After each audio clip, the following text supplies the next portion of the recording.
there's something inside us. Has it always been this way?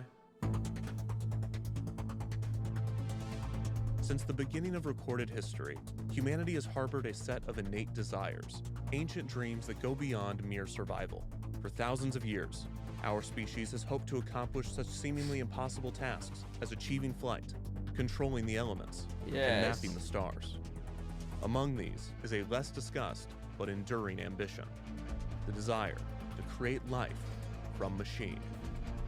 4,000 years ago, ancient Egyptians devised speaking statues of their deities. These early mechanical figures could perform simple movements with jointed parts, such as the lifting of an arm or the turn of a head. The figures were supposedly operated by temple priests, who would speak to devout mortals on behalf of the gods, although in retrospect they were probably just improvising. In its time, this was impressive technology, but these statues required a live operator to achieve movement. I've never heard about this. This was merely a form of puppetry. The hope remained for an autonomous device, a living machine, operated without the assistance of a human. This was the beginning of humanity's pursuit to achieve mechanical life. Dude, I feel like the Defunctland budget's gone up.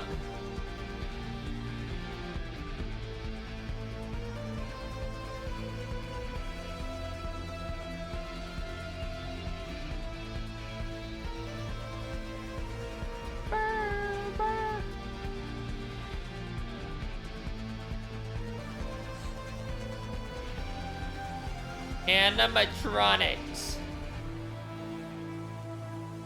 Dude, Freddy Fazbear is literally gonna make an appearance at some point. We just don't know when. And I think that's incredible.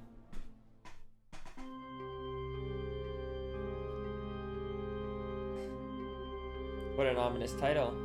Then God said, "Let us make man in our image after our likeness. And God saw everything that he had made, and behold, it was very good. And there was evening, and there was morning, the sixth day." The concept of a living machine appeared in legends far before the technology existed to support it. In the 8th century BCE, the Iliad, credited to the poet Homer, featured stories of Hephaestus, god of artisans and fire, who crafted automated tools, including female servants made of gold who had the ability to reason.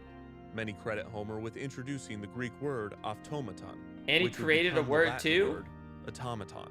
Defined simply as self-moving, the term soon took on a more specific meaning, that of a moving mechanical device, meant to resemble and imitate a living organism. The idea of automatons began to appear in texts all around the world, seemingly Does Homer have another name, or is he just simply known as BCE, Homer? Chinese philosopher Li Yuko was credited with writing a fictional story featuring an automaton. In the tale, a skilled craftsman showcased his creation. I feel like that's also kind of aura. To King Mu of Chou, Single name. the automaton could talk, sing, walk, and dance. But the most frightening feature that it had was game. The mechanical man flirted with the king's courtesans, enraging him. To defuse the situation, the craftsman opened the automaton and began disassembling him. He invited the king to do the same, and as he examined the body made of wood, glue, and strings, the king remarked, quote, "Could it be possible that human skill can produce something that can match what is created by heaven and earth?" Other philosophers saw promise in automatons.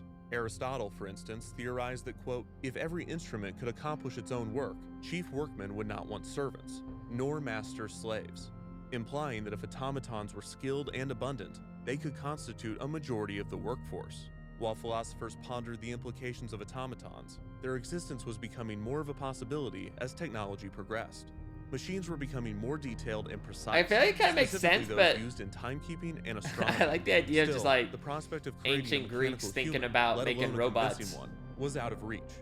The human body is large and heavy, but it has the ability to move in slow, smooth, and subtle ways. This makes it particularly difficult to replicate, especially with ancient machinery. However, there was one class of animal that made for a more achievable automaton. Birds. To the human eye, birds move in a sharp, mechanical fashion, and their small form made their construction achievable. There are several stories of fabricated birds in ancient China and Greece, but the first true bird automaton might have been invented in the 5th century BCE by the mathematician Archytas. According to some sources, the wooden bird was able to fly several hundred meters on its own through the use of an internal balloon that was filled with compressed air or steam. When released, the bird would be launched, possibly on a wire, with the escaping gas propelling the bird down the line. More realistic interpretations of the device argue that if Arkidas did create the bird, it likely utilized a hidden counterweight. When the compressed air was released, the bird became lighter, causing the counterweight to fall and the bird to fly to a counterweight, not real flying. Regardless of how the bird functioned, it was not being puppeteered by a human. It was moving on its own accord. It was an automaton, one of, if not the first, of its kind.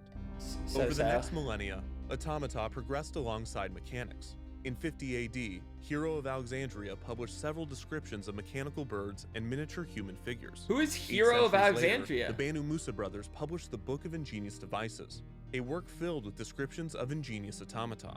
In 1206, Ismail al-Jazari published the Book of Knowledge of Ingenious Mechanical Devices, which built off of the Banu Musa brothers' work and introduced a new device, the elephant clock.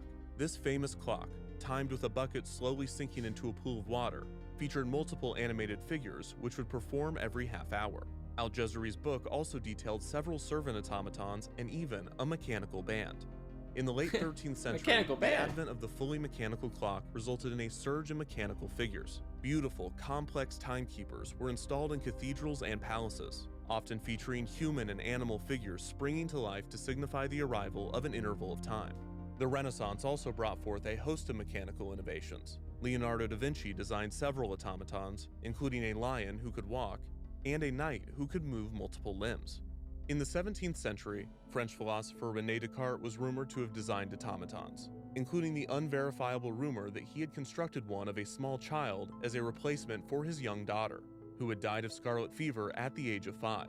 While it is not known whether it was actually built, this is one of the first mentions of automata being used not simply to create life, but to resurrect it. In his writings, Descartes often grappled with the Freddy Fazbear? Not simply speculating that machines could be made to appear as living organisms, but theorizing that living organisms might function no differently than machines. He believed that a perfect automata of an animal would be indistinguishable from a real one. Descartes attempted to clarify in his argument that humans could never be fully replicated, outlining a test to distinguish man from machine. In this same discourse, Descartes coined his most famous idea, Je pense donc je suis, or in English, I think, therefore I am. Oh, we've all heard that one. Descartes' writings on existentialism were radical and dangerous, and after hearing of Galileo's conviction by the Roman Catholic Church, Descartes chose to abandon publishing additional ideas on the subject. Descartes' writings on the line between man and machine would become even more relevant in the next century, as the true age of automatons was about to begin. In 1738, French inventor Jacques de Vaucanson would set up an attraction in a grand showroom in Paris. Charging a fee to small groups, Vaucanson would present a new invention, an automaton unlike any the world had seen. Resembling Antoine Koissavau's marble statue, the flute-playing shepherd, Vaucanson's automaton was 5.5 feet tall, and it sat atop a 4.5-foot tall pedestal. Powered by weights, the shepherd could not only move, but it could perform, playing 12 different melodies on the flute. The instrument was not an illusion. The flute player blew air into a real flute, changing its fingering, mouth position, and wind speed to accurately play the music. This was achieved using a complex series of bellows, gears, and pipes, with most of the mechanisms being contained in the pedestal below the statue. The largest piece of the machine was a cylinder, known as a camshaft. The cylinder featured a series of ridges and bumps. Several cam followers read these as the cylinders rotated, synchronizing the many pieces to create the programmed movements. In order for the mechanical hands of the flute player to accurately finger the notes on the instrument, Vaucanson had to use real skin on the hands. Or maybe this was not necessary for the machine to play the instrument, and Vaucanson just wanted to use real skin on the hands. As impressive as the automaton was, it was also disconcerting, and not just because it used real skin on the hands. Musicians were worried of the machine's ramifications on their profession. Some criticized the automaton's technique, but many untrained listeners could not detect the faults. From a philosophical perspective, the machine was most notable for its human-like movements. Specifically, since it was made to play a wind instrument, Vaucanson had to design the device so that air would blow out of the figure's mouth. The result, as many pointed out, was that the figure literally breathed. The French writer Voltaire labeled Vaucanson the new Prometheus. The following year, Vaucanson debuted 2 additional automatons. Another musician, this one capable of playing the pipe and tabor, and a mechanical gold-plated duck. The duck was capable of several lifelike movements, including eating grain and defecating it. Vaucanson claimed that there was a complex chemical system that achieved the digestion, but it would be revealed a century later that it was merely a hidden compartment that would release dyed breadcrumbs to appear as feces. Shortly after debuting these machines, Vaucanson took a position in the French government and claimed to be working on his most advanced automaton yet, an anatomically correct human being.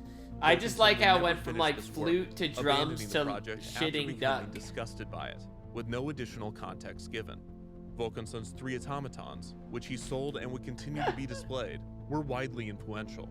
French philosopher Julien Offray de la Mettrie would assert in his work L'Homme Machine, or Man a Machine, what René Descartes a century earlier did not, that humans are no different than animals, and that humans function no differently than a machine.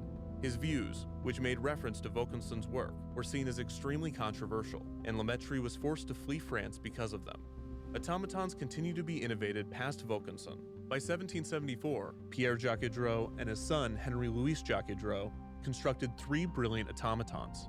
A musician capable of playing This is my first time hearing about these kind of machinery though from back then. Capable of drawing pictures. These automatons are remarkable for several reasons, most notably that they have survived and still function today. The mechanisms of the 3 figures are contained almost entirely within their bodies, a significant improvement on Vaucanson's figures, which relied on pedestals to conceal the machinery. Perhaps the most impressive and prophetic of any automaton from this era, the writer could be programmed to write any sentence without changing the inner workings of the figure.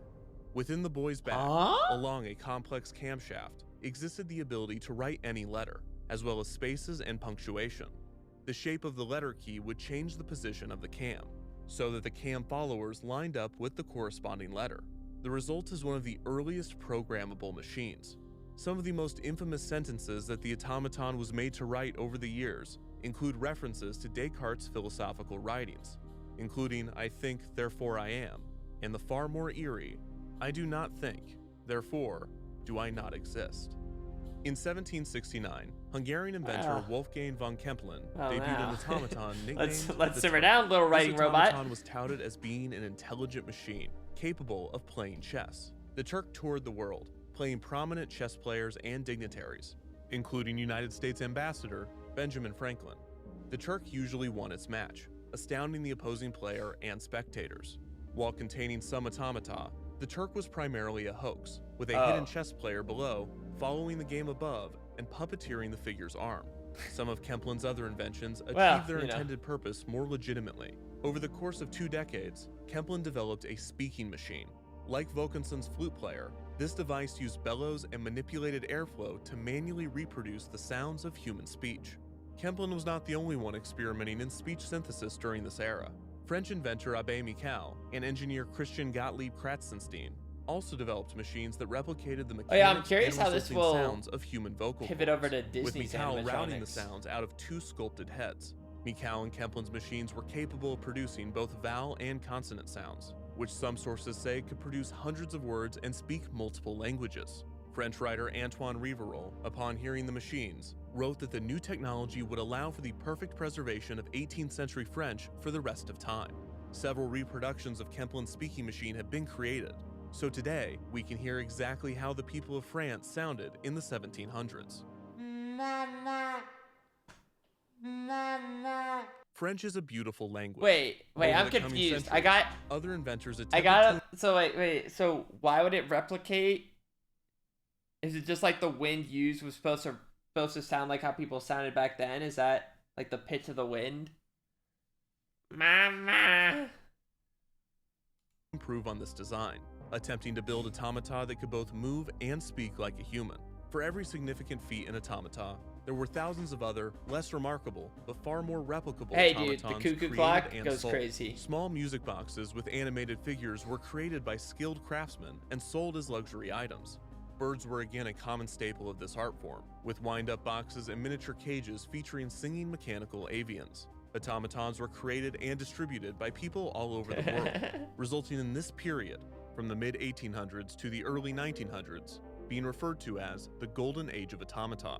While the volume of mechanical figures would peak during this period, the complexity and innovation of the 18th century was rarely matched. In many ways, this age of automaton innovation had been ushered out by the Industrial Revolution.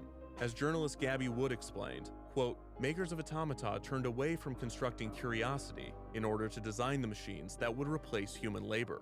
Apart from a few scattered attempts at making these industrial devices appear human, such as Diedrich's Steam Man, automaton innovations ceased. But this was not the end of humanity's pursuit for mechanical life. It's like as the definition creepy of looking, but also a little mesmerizing when additional you qualifier, like look at those. a moving mechanical device meant to resemble and imitate a living being without the use of electricity. In the late 19th century, humanity began the decades-long transition to a world lightning everywhere. Electricity. This transformed practically. Is that a real photo? Wait, what was I even looking at right there? What is this? Why is this dude just sitting here? To a world based on electricity. This transformed practically every aspect of human existence, and it resulted in a class of inventions that appeared as miracles to the public. The electric age was dominated by two names, Nikola Tesla and Thomas Edison. Edison's electromechanical inventions would have an enormous impact on the future of automata, but the most immediate impact he would have on living machines was the invention of the phonograph, a device capable of recording and playing back sound. In 1877, the same year that Edison invented the machine, he began contemplating its commercial uses, speculating how it might be integrated into children's toys. Over a decade later, Edison hired a manufacturer to create and distribute a talking doll. This small figure had a miniature phonograph placed inside, with cylindrical wax records. When a child turned the crank, a voice would emit from inside of the doll, singing one of 12 songs. Some of these records have been preserved, and recently, the contents have been reproduced.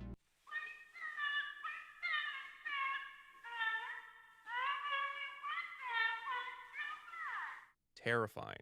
The products were poorly designed and manufactured, and as a result, the dolls flopped, with Edison abandoning plans for a second generation. Shortly after the dolls failed, the phonograph's cylindrical records would be used in another entertainment device, fortune-telling machines. These figures had extremely limited movements, but their ability to play back different lines of dialogue produced a novelty that would become a staple of boardwalks and amusement parks. While not the most technically impressive, moving figures with human voices began to populate the world. This, along with other electrical innovations, elicited both wonder and fear from the public, sentiments that soon found a home in the emerging genre of science fiction. In 1920, Czech writer Karel Čapek wrote a play named RUR, in which artificial humans created for the purposes of labor rebel, resulting in the extinction of humanity. The play was a massive hit around the world, and is most famous for introducing the word robot. The play instilled a fear in the public of an apocalyptic robotic uprising. He made the word robot! Worries of intelligent machines displacing humans in the workforce. It also inspired many to experiment with robotics. Some of these early 20th century creations appeared in a humanoid shape, but were obviously machines, with visible screws and metal casing. While the robots in Čapek's play appeared as human, it would be these metal beings that would be commonly referred to as robots. Other inventors took a different approach. After watching Čapek's play, Japanese biologist Makoto Nishimura built his own robot, named Gakuten Soku. Nishimura's goal was to design a friendly machine that would be an optimistic companion to humanity, not a slave or an aggressor as the ones depicted in Čapek's play. Nishimura gave his robot skin made of rubber, and the machine was capable of moving its arms, turning its head, and most impressively, creating facial expressions. Gakuten Soku could smile by a mechanism that raised the corners of his mouth. This type of machine, that was wrapped in an artificial skin and made to appear as a human, would be more commonly referred to as an android. Robots and androids appeared frequently in media, but infrequently in reality over the coming decades. They were most often built to showcase a specific technology, not as an end product themselves. The creation of new, non-electric mechanical automatons was rare, and the surviving pieces had become antiques, fetching high prices from wealthy collectors. The products of a once thriving art form now sat, often frozen, in museums and antique stores throughout the world, a reminder of the promise of mechanical life, now seen by many as the limit. But it was in one of these antique stores that the next step in the search for a living machine would begin. In 1949, in an antique store in New Orleans, a preserved automaton of a bird perched inside of a golden cage performed once again, flapping its wings and whistling a song. The sudden change in state, from still to full of life, enamored its potential customer, a filmmaker from California Walt Disney. Walt purchased the strange bird, and after returning home, he brought it into his studio's machine shop, handed it to one of his employees, and instructed him to open it up and figure out how it worked. And we're here.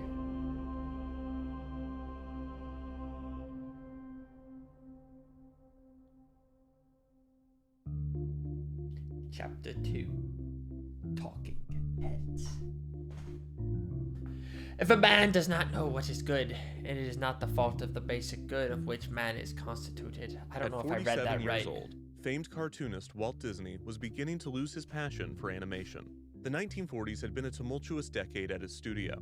The animator strike in 1941, the struggles during World War II, and the mixed reception to the studio's recent films something went wrong there. had caused Walt to become disillusioned with the medium that had made him a household name. Adding to this discontentment, Walt was forced to quit the sport of polo after suffering a severe injury in 1938, depriving him of the hobby that he enjoyed outside of the studio. As a result, Walt was forced to redirect his energy toward new passions, and he began to gravitate toward one specific fascination: trains. A lifelong interest in locomotives was quickly becoming an obsession, one that he shared with several of his studio employees.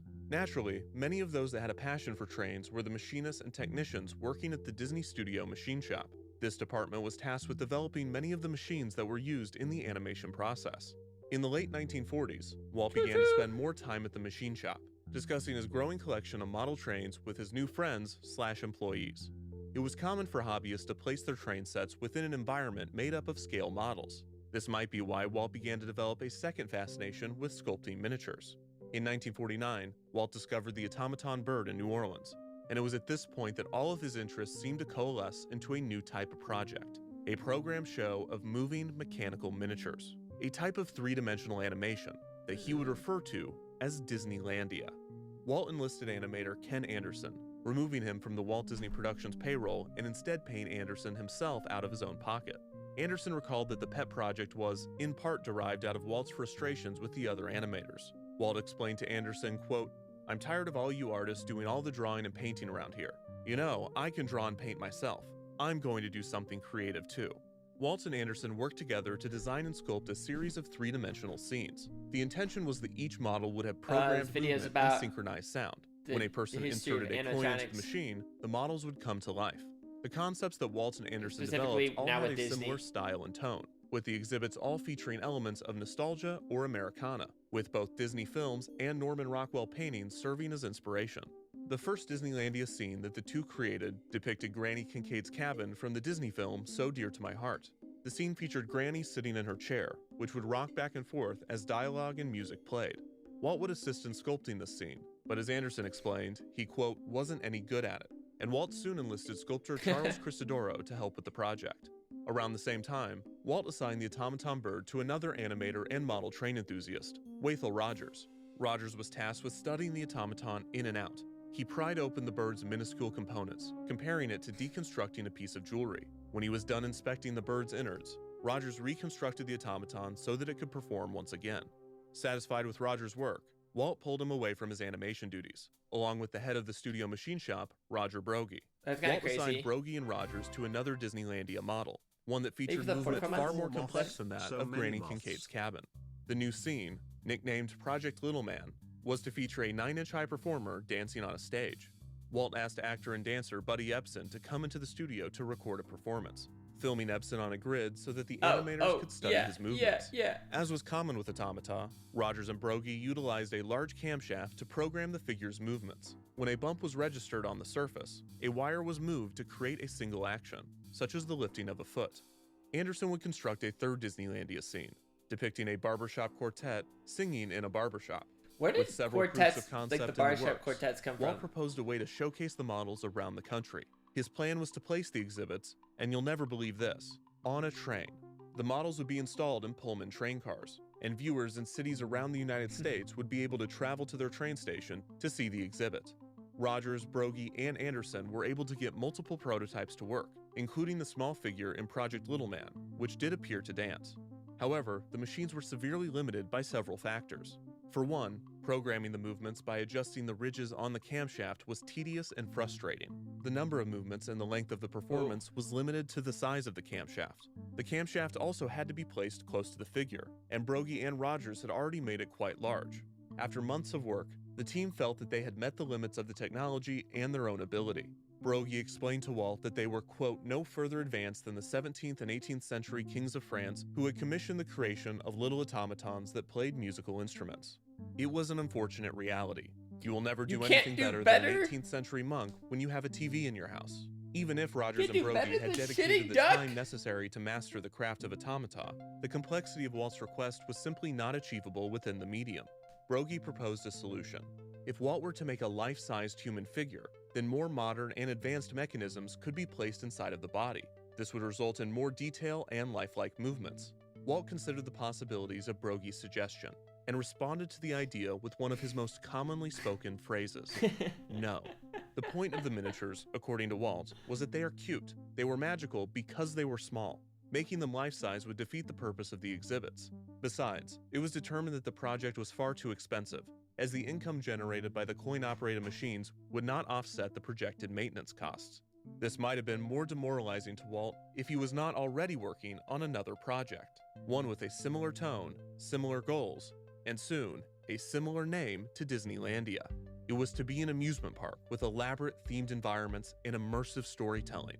Walt had been dreaming of a place like it for years because he wanted to create a place where parents and children could have fun together, and/or he wanted another, bigger train.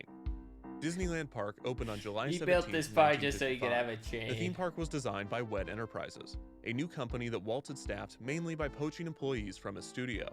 Several of these artists and engineers were those that had been recruited to work on Disneylandia, including Anderson, Broggie, and Rogers.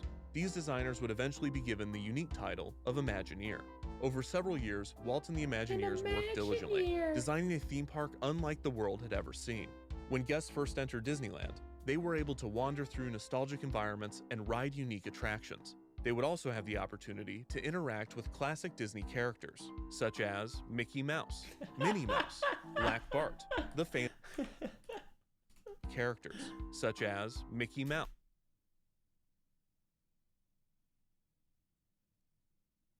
Am I missing something?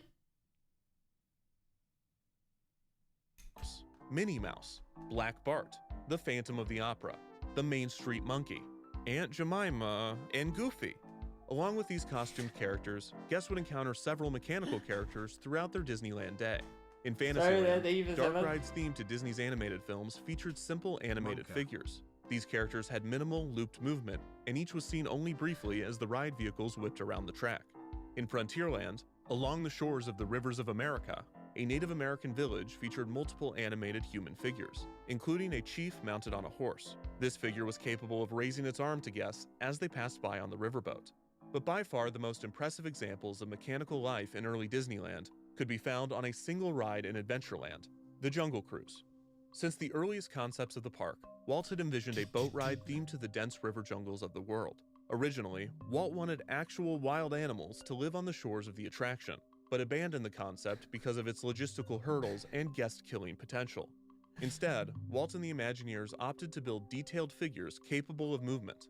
Unlike the exaggerated animal designs found in Disney's famous animations, the Jungle Cruise animals were carefully sculpted and painted to appear as real animals, and the mechanisms held within them assisted in this illusion. These animals could wiggle, lunge, nod, chomp, and bite. Wait, and dude, chew, that rhino was crazy. Wait, was that? Lunge, nod, that's crazy. Chomp, and bite, and chew, and chomp, and bite.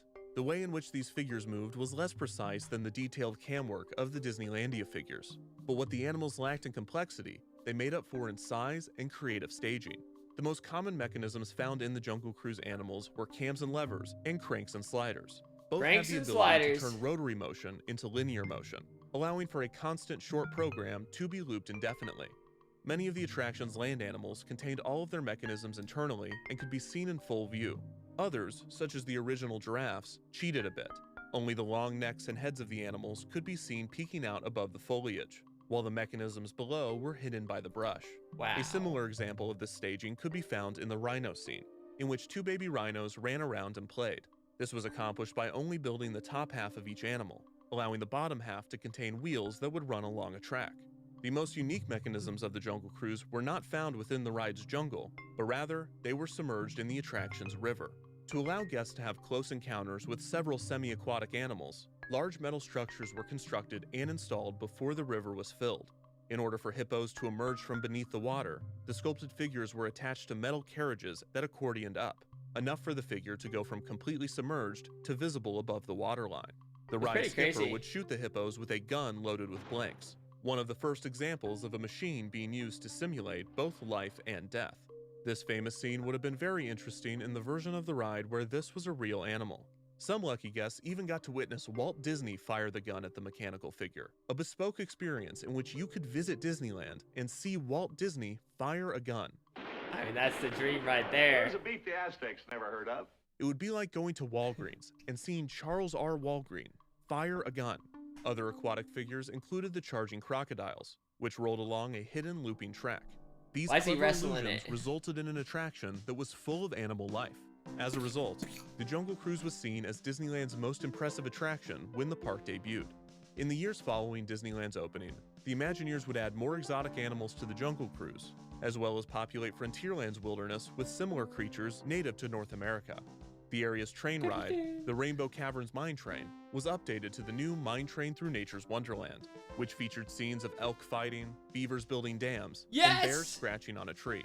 The area also featured figures in the water, including fish jumping out of the river and bears swimming and eating fish. The plussing of both the Jungle Cruise and the Mine Train were led by Mark Davis, an animator that Walt was consistently recruiting to work on Disney attractions. Davis was exceptionally gifted in his ability to turn simple movements into realistic and often humorous scenes. While Disneyland's environments were coming to life with a plethora of artificial animals, Walt began to explore new concepts for attractions in which mechanical humans would be the star.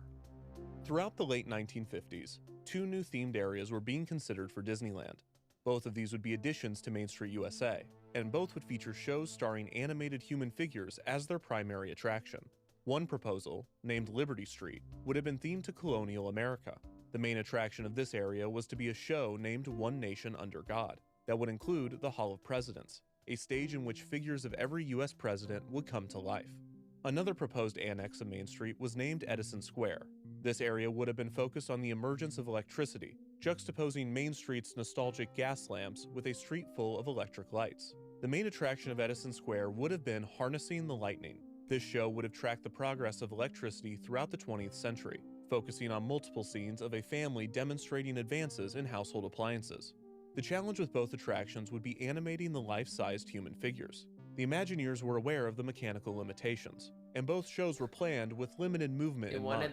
Both One Nation Under God and Harnessing the Lightning would utilize dynamic lighting, so that not every animated figure was visible at once. This would allow each character to be revealed throughout a sequence, cutting down on the amount of time that a guest could see a figure's animation loop.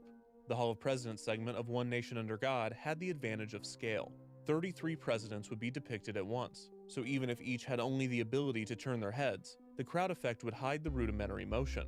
Harnessing the Lightning would have had guests walk from room to room between acts, and each act would have been short, around 3 minutes each. The characters would have been staged to hold household appliances, which would allow them to perform machine-like movements while still appearing human. To further help with the illusion, Imagineer John Hench suggested that the humans be depicted in a caricaturized style, to prevent them from coming across as lifeless. These solutions would help to sell the illusion of life, even if the show were to use mechanisms as crude as those found on the Jungle Cruise. Still, this was a compromise to Walt's vision for both shows, and despite the Imagineers dedicating years of work to both Liberty Street and Edison Square, neither concept would come to fruition. Instead, Walt focused the park's funds and the Imagineers' energy on other expansions, such as a major addition to the Tomorrowland section of the park. But the idea of attractions with human figures lingered. The technology just wasn't there. At least, not yet. What happened next is a bit uncertain. It was at this point, around 1959, that the Studio Machine Shop began experimenting with building a mechanical human head. The first head to be created was of a man of Chinese descent. There are 3 theories as to why this occurred. In the most popular account of events, Walt walked into the Studio Machine Shop one day with a new idea, another new themed area for Main Street USA. He said, quote, "Look, I want to have a Chinese restaurant at the park. Out in the lobby will be an old Chinese fellow like Confucius. Not an actor, but a figure made out of plastic. Now the customers will ask him questions, and he'll reply with words of wisdom. While at first this seems random, fortune-telling machines were abundant, and a few were already in Disneyland. Fortune-telling machines often depicted Confucius or another Eastern philosopher, so the idea of a Chinatown with a fortune-telling Confucius could be a natural evolution of this common fixture of amusement parks. The second theory is that machinist Jack Gladish was experimenting with a talking head in the studio machine shop, either as his own personal project or because Walt had assigned it to him in preparation for one of the complex shows in development. According to historian Todd James Pierce, Gladish built a functioning prototype skull. However, when it came time to place the fake skin on the head, the latex material did not fit properly around the eyes. The figure appeared to them to be of Chinese descent, and so Gladish and the machine shop decided to proceed with the imperfection and pretend as though it was purposeful. After presenting it to Walt, the Chinatown concept was invented to support the team's progress on the figure. The third theory as to why a Chinese head was developed is that Disneyland was simply missing something. It already had caricatures and fear-based depictions of Africans and Native Americans, but it had no such material for the people of Asia. Therefore, a Chinese figure was developed to address this racist omission, as in an omission of racism, not an omission that was racist. Regardless of the reason, the mechanical figure was designed for a proposed Chinese restaurant. The theory that Roger Brogy had proposed almost a decade prior was turning out to be correct. A larger figure did indeed allow for more lifelike movement. The machine shop was able to fit multiple solenoids inside of the mechanical head. A solenoid is an electromagnetic mechanism created by winding a copper wire into a coil. When electricity passes through the wire, a magnetic field is created, pulling the plunger into the coil. When the current is interrupted, a spring returns the plunger to its resting position. The benefit of solenoids are that they are small, fast, and easily controlled with electricity. The downside is that their load capacity is limited, making them less suitable for lifting heavy objects compared to other methods. For the mechanical head, this was not an issue, as the solenoids would be used for simple, small movements, such as the opening of the mouth or the raising of the cheeks. Walt wanted realism out of the head from the beginning, suggesting specific facial expressions and complex mouth movements. Walt explained to the team, quote, "You know they've done this in Europe for hundreds of years. If they've done this well, we can do things now much better." He instructed the team to watch television with the sound turned off, in order to study the way that people's mouths moved when they spoke. Wathel Rogers recalled, quote, "You could always tell who was working on the job. They never looked at your eyes when you were talking to them, always at your mouth." One of the most significant obstacles the Imagineers faced with the mechanical figure was the skin. The latex used for the initial prototypes was not flexible or durable enough to last on the talking head, and Imagineer Harriet Burns had to constantly create new skin when one inevitably peeled and deteriorated. The Imagineers soon turned to a unique hot melt vinyl named Duraflex, which had properties that more closely resembled the flexibility and durability of human skin. The material also lent itself better to repairs if an issue did arise.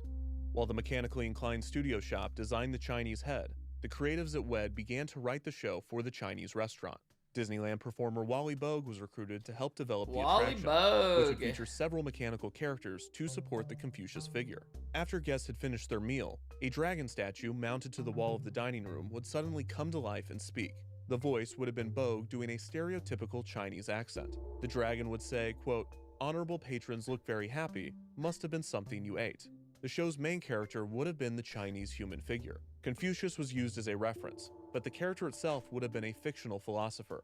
One of the proposed names for the character was Grandfather Chung, as Disney hoped to secure a sponsorship from canned Chinese food brand Chun King, although this pitch would not have been helped by the fact that they misspelled Chun. The other name considered for the restaurant's wise sage was Chu Well. The philosopher would have been surrounded by mechanical birds, who would coo and sing as he delivered his philosophical teachings. I mean, golly, he would begin his discourse with, quote, banger "Now after that you have banger, dined I on don't food, know. it is time to dine on knowledge." Walt wanted the figure to be operated live by a hidden performer, who would respond to questions from the audience. The Imagineers might have determined that this would be more difficult than creating a program show. To address Walt's suggestion, they planned to pipe audio of canned audience questions into the room, in the hopes of fooling the real diners into believing that another patron had posed the question. For instance, a pre-recorded voice of a young girl would ask the philosopher why her father thinks that she talks too much, to which the philosopher would respond, quote, "Every young girl should be the picture of her mother, but not the soundtrack." Another line of wisdom from the philosopher was, quote, "Psychology books very handy if applied right, suggest 3 brisk strokes overhead of child." A white man doing his version of a Chinese accent while delivering jokes about child beating would have absolutely murdered a crowd in 1950s Disneyland, but it would not have the opportunity due to Walt's sudden and swift cancellation of the Chinatown area of the park. Despite the project being far into development, Walt apparently met with the team and declared, quote, "We're not going to do Chinatown. San Francisco and Los Angeles already have Chinatowns. There's no need for one at Disneyland." California. And its restaurant were no more, but the development of an animated human figure would not cease. The progress made on the mechanical head had convinced Walt to move forward with One Nation Under God, focusing the attention of the Imagineers on the show's proposed star, a winkin', blinkin' Abraham Lincoln. I mean, that's kind of a catchy one, though. A winkin' link. A wink. I can't even say it. It's too catchy.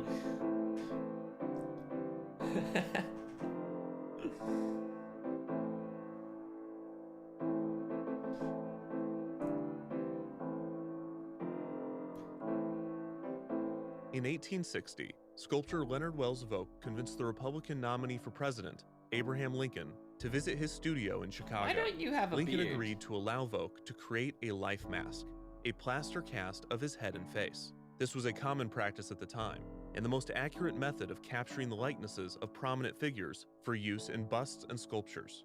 Vogt applied the thick plaster to Lincoln's face, waited 1 hour, and then asked him to remove the mold. Lincoln took hold of the mask and began peeling it off his skin. The unique shape of Lincoln's cheekbones made the removal difficult, and several hairs that caught in the mold had to be pulled before the mask could be taken off. Despite this, the mask was clean and in one piece. Thank you Vogt for was now in possession of the only life mask of the man that would soon become the 16th president and one of the most prominent figures in American history. Vogt would send a copy of the cast to his son's art teacher, John Leon Jerome, in Paris, who gave it to another sculptor, Truman H. Bartlett. Vogt would give the original cast to his son, who would give it to his friend, Wyatt Eaton. Years later, magazine editor Richard Watson Gilder would raise money through his subscribers to buy the cast from Eaton to donate to the National Museum. As a perk, each subscriber would receive a casting from the original. Over the next 75 years, casts would be circulated and duplicated, bought and sold, until eventually, one landed in the hands of Los Angeles-based wax museum owner, Catherine Stuber. Around 1960, Stuber was approached by a Disney artist named Blaine Gibson. Gibson was a sculptor himself, and he was very interested in Lincoln's life mask, as well as the process that Stuber used to create her figures. Stuber was hesitant, assuming that Walt Disney was going to create a wax museum in Disneyland.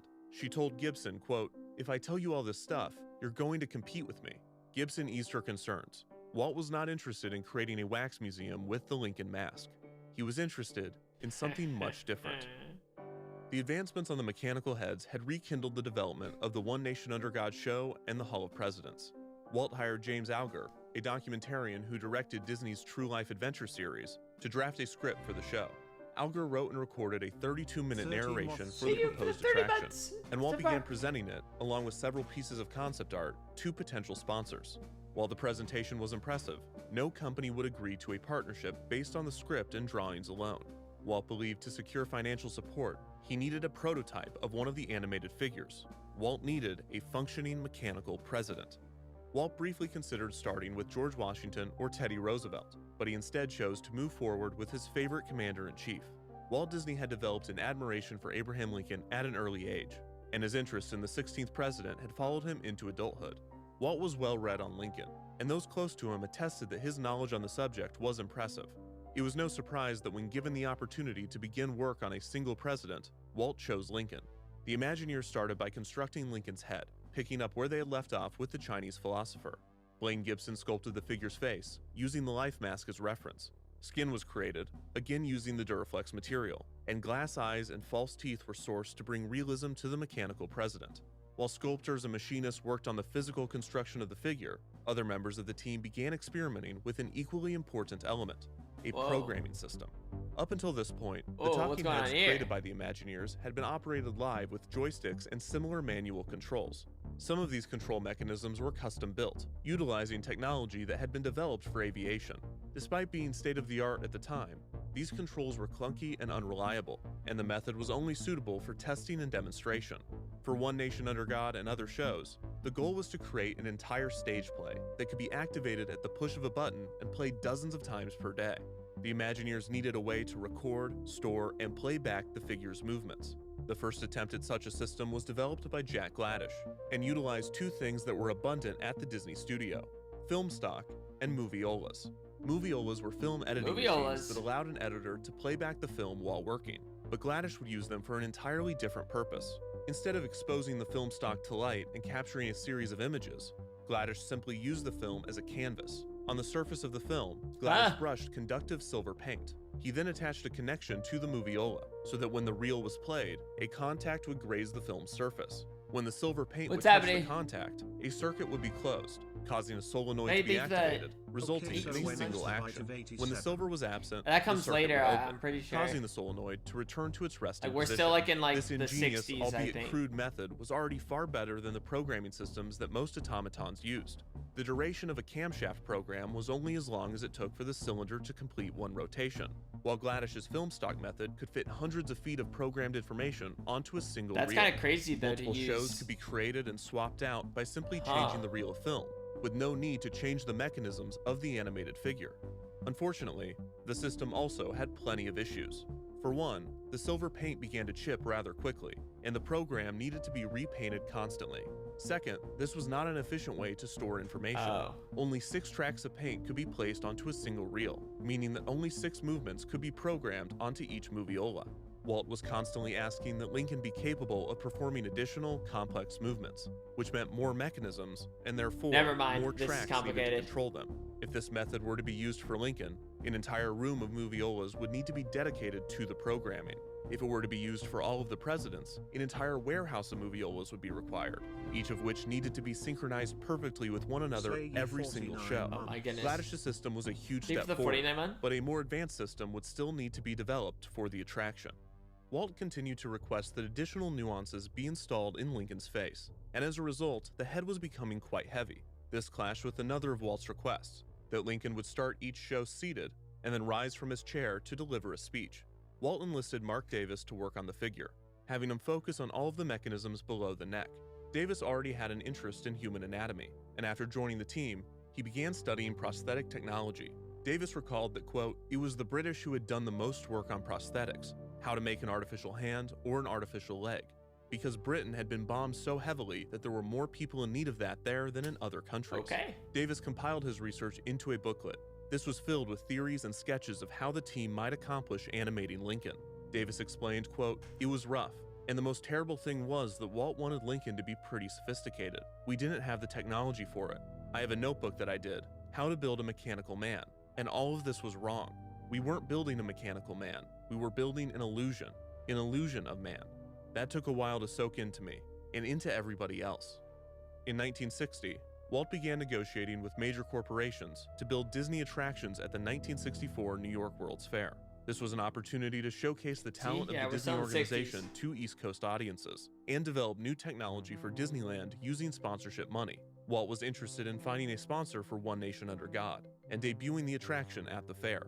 However, the Imagineers informed him that the technology necessary to operate the entire Hall of Presidents show was at least 5 to 10 years away.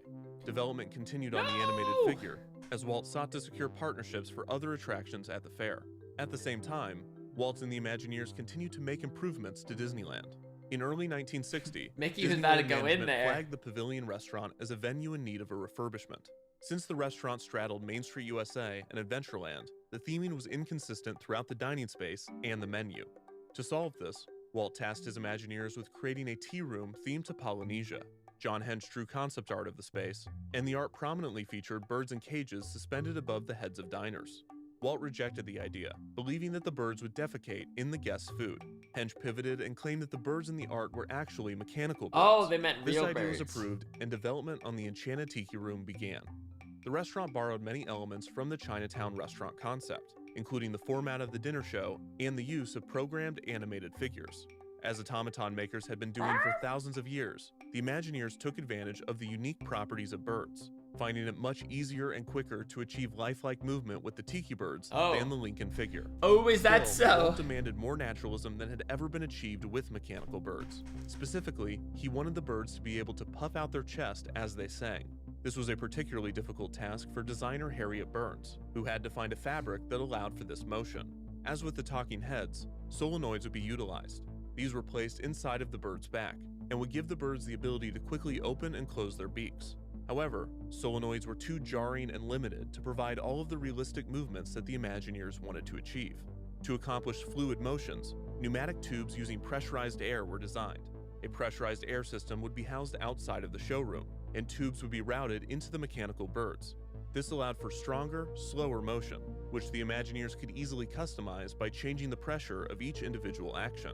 Like the solenoids, these mechanisms were digital, meaning that there were only two states: activated and resting. A joystick control was created for the birds, revealing the range of motion of the fully articulated characters. The joystick control had two buttons, one on the top of the handle that puffed the bird's chest, and one on the base that opened the bird's beak. Well, that's Tilting not where the other button should go. Forward nodded the bird's head. Pushing the entire lever tilted the bird's body, and rotating the handle side to side turned the bird's head. A few of the bird's movements were designed so that it had two extreme activated positions, with a resting position in the middle. For instance, while the joystick control and the pneumatic pressure gave the appearance that an operator could turn the bird's head gradually in either direction, in reality there were only three positions: resting, which in this case was looking forward, activated left, and activated right. The movement could not be stopped between these positions.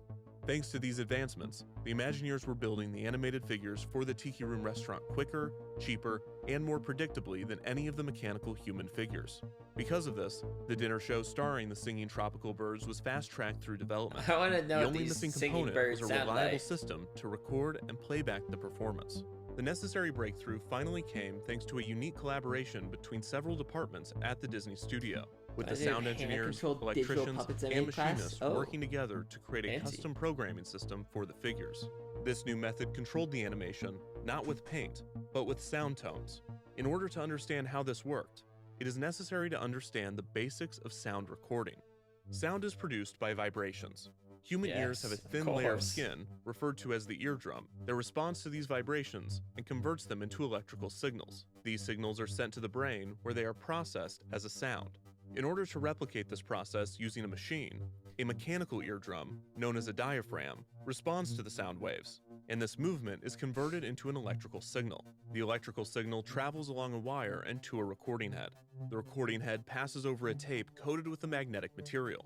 As it does, the electrical signal alters the orientation of the magnetic particles, imprinting the signal onto the tape and recording the sound. For playback, the process is reversed, with a playhead reading the stored magnetic information, converting it back into an electrical signal, and sending it to a diaphragm. This diaphragm vibrates, producing the sound that emits from a speaker. This process of recording sound has more uses than simply audio playback, and the engineers at the Disney studio devised a way to utilize this technology to create a system to control the animated figures. Instead of using a microphone to capture sound waves and convert them into electrical signals, the live controls that the engineers were using, such as the joysticks, already controlled the figures using electrical signals. Just like sound, these signals could be recorded and stored onto a magnetic tape. If the signals from the live controls were played through a speaker, they would likely not sound pleasant, producing fuzzy, buzzing tones similar to electrical noise. Instead of sending this electrical signal through a playback head and to a speaker, the signal could be sent to a machine. This way, the Imagineers could use it to program the mechanical figures. When a tone was detected, it would activate a mechanism on the figure. This system functioned similarly to the silver paint method, but the process was already a significant improvement. For one, the magnetic tape would not flake off like the silver paint. Additionally, the Imagineers could now program the figures' movements in real time, as opposed to before, when they were estimating the timing when painting. I'm trying to lock in here. Magnetic tape recording had been around for decades by this point, and recent advancements had made the process more efficient. Master tapes were now often separated into 8 different tracks, meaning that 8 actions could be easily programmed onto a single master tape. This was already an improvement over the 6 actions of the silver paint method, but still not nearly enough to program a single figure, let alone a stage full of them. Where's Abe Lincoln? The Imagineers needed to fit multiple actions on a single track of audio. Luckily, a method to do this had already been created by aerospace engineers, who developed the technology for aviation and the space race. To understand this process, it is necessary to understand a bit more about sound waves. Sound waves are characterized by amplitude and frequency. When visualized, amplitude is the height of the wave and determines the amount of energy that the wave carries. In sound, this translates to loudness and volume. Raise the amplitude, the sound becomes louder. Lower the amplitude, the sound becomes quieter. Frequency is the number of cycles the sound wave makes per second, measured in hertz. In sound, this affects the character of the noise. A higher frequency is perceived as a higher pitch or tone. A lower frequency is perceived as a lower pitch or tone. A simple sine wave such as this would result in a single consistent tone, which is very rare in nature. Most sounds are made of many waves of varying frequencies that combine into a complex wave. For instance, if 3 tones occur at once, one with a low frequency, one with a mid-range frequency, and one with a high frequency, the resulting compound wave would look like this. It's the newest one. More complex sounds, such as a fully orchestrated music track or the human voice, have even more detailed sound waves. This combining effect but we're is getting a natural very occurrence, sciencey so the right Imagineers now. could easily place multiple sounds onto a single track.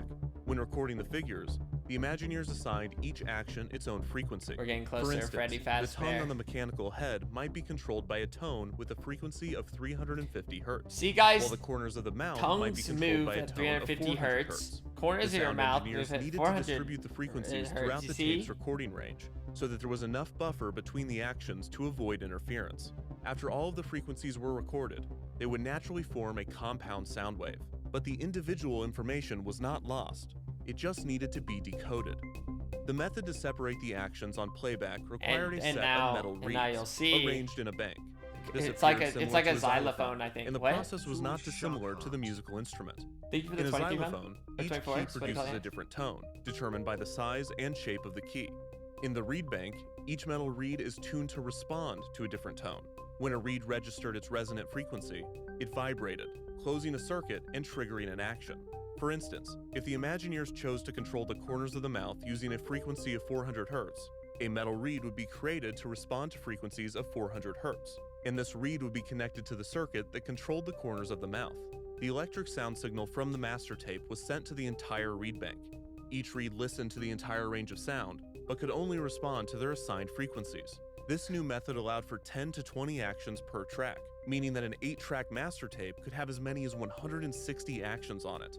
The animated figures that utilized this system of audio tones were given the name Audio-Animatronics. The term animatronics was a combination of animation and electronics, but the audio part has a disputed etymology. The most common explanation is that the audio in audio-animatronics refers to the sound that emits from or near the figure. The fact that the animated figures can produce sound and synchronize their movements with it is what makes them audio-animatronics. Sometimes, though, Disney and the Imagineers working on the project have said that the audio in audio-animatronics is derived from the fact that the figures are controlled by audio tones. To illustrate this confusion, here's a clip of Walt Disney and a bird disagreeing on the origin of the term. Thank Audio goodness. for sound. See, and electronically animated by sound. That's what he's trying to say. While 160 actions might seem like more than the Imagineers would need, it was still not enough to control an entire show.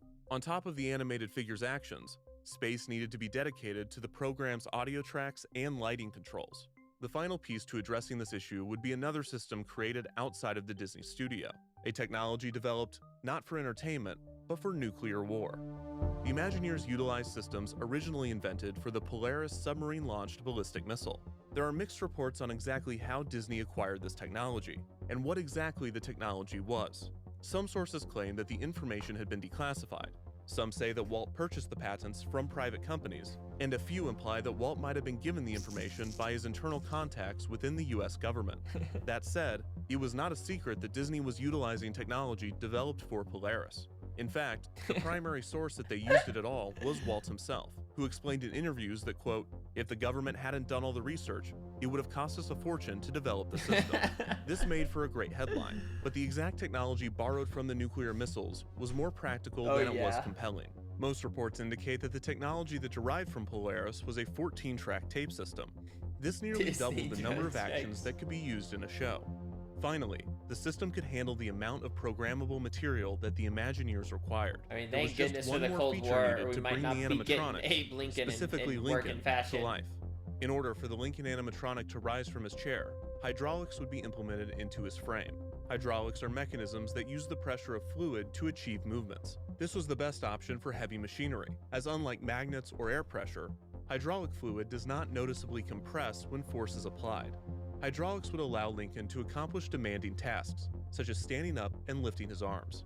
They also had another key advantage over solenoids and pneumatics. Hydraulics could perform continuous analog movements, while solenoid and pneumatic valves were only capable of binary or digital movements. Hydraulic valves could be made to stop at any point between its two extremes.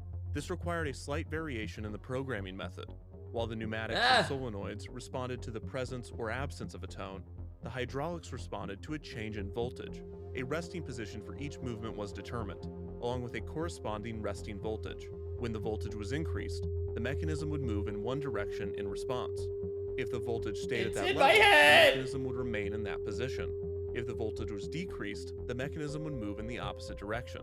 The combination of these mechanisms, along with the complex programming method, made human animatronics feasible. Still, it was a daunting task to finish one, and while work continued on the Lincoln figure, the new programming system would be put to use in the Enchanted Tiki Room. Despite originally being designed as a dinner show, the Tiki Room had become so complicated and impressive that Walt felt it deserved to be its own attraction. The new show would feature 225 animated figures, including crooning birds, singing plants, and chanting totem poles. Even with hundreds of possible actions, the Imagineers still needed to get creative with the show's programming. The show's 4 hosts were given more actions and a wider range of movement than some of the background birds, and several characters shared programming with one another to save room on the tape. Of course, all of the complicated systems and delicate machinery were completely hidden from guests, and when the attraction debuted at Disneyland in June of 1963, it was pure magic.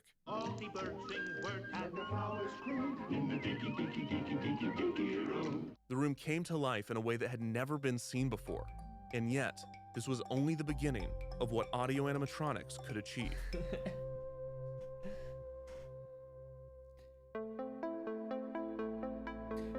Yeah! Surely God would not have created such a being as man, with an ability to grasp the infinite to exist only for a day. No. Man was made for immortality. In April of 1962, Walt Disney gave a tour of the Disney studio to the president of the upcoming 1964 New York World's Fair, Robert Moses. Walt was planning on bringing multiple Disney attractions to the fair, and he and Moses had developed a professional relationship as the event approached.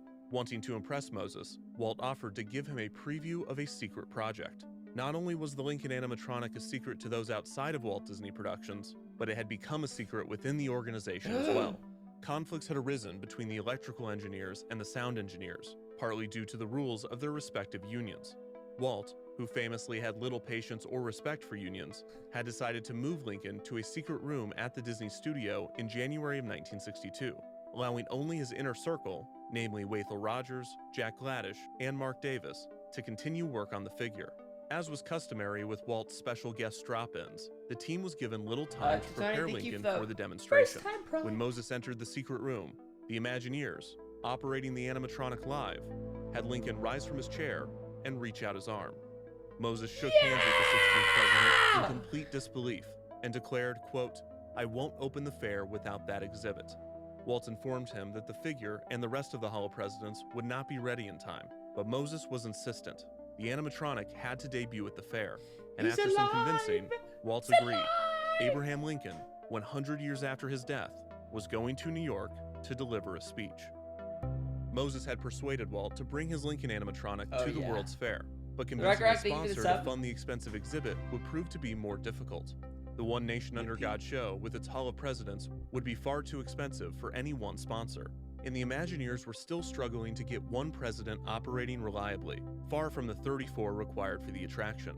Walt decided to scale the show down to showcase just the Lincoln animatronic, who would deliver an address directly to the audience. This caught the attention of the state of Illinois, the self-proclaimed land of Lincoln, who were interested in sponsoring a state pavilion at the fair and potentially including the animatronic Lincoln as the main attraction. Illinois state officials were flown to California to view the figure, and like Moses, they were more than impressed. By August of 1963, a deal had been made. The state of Illinois allocated $1 million for their pavilion, with a significant portion going to the Lincoln figure. Disney had requested $600,000 to deliver and maintain the animatronics for the 2 seasons of the fair, and after some questionable accounting assistance from Moses, the arrangement was finalized and announced to the public. What does that This is when the protests began. Concerns over animating a real historical person had existed since the impetus of the project. While monuments and wax museums were common and featured realistic three-dimensional depictions of historical figures, replicating and animating a dead person was another story. Some historians believe Walt might have been inspired by an attraction at the 1933 Century of Progress Fair in Chicago, referred to as the Talking Presidents. This show featured figures of 6 U.S. presidents delivering pre-recorded speeches. These figures did have the ability to stand, but they likely had no animation beyond this. There's no proof that Walt saw this show, and the attraction was not widely reported on at the time. Therefore, the first time that the public would truly ponder the ethics of animating a historical figure would be with Walt's Lincoln animatronic. And the descent began within the Disney organization. Imagineer Harriet Burns initially believed, quote, "No, we can't do the presidents. They actually existed. If we make a mistake, everybody will know." Sculptor Blaine Gibson explained, quote, "My feeling was that we shouldn't be fooling with something that Americans considered to be historically sacred." When Walt showed the prototype to a minister, he was aghast, responding, quote, "It was all right for you to bring fairy tales to life and for you to create a human-like mouse, but to create a man, that's usurping the powers of a higher authority." These initial objections were just the beginning of the flood of criticism the project would receive upon announcement. Newspapers in Illinois called the concept of a Lincoln robot grotesque. The Herald and Review deemed it, quote, "a cheap carnival trick that would demean the memory of Lincoln and degrade the Illinois exhibit." Walt and Moses traveled to Illinois to give a presentation on the project to the state legislature, in hopes of quelling the negative press. Walt explained at the meeting, quote, "I have more at stake in this than the state of Illinois. I am staking my reputation on this, my integrity. I am not a carnival operator."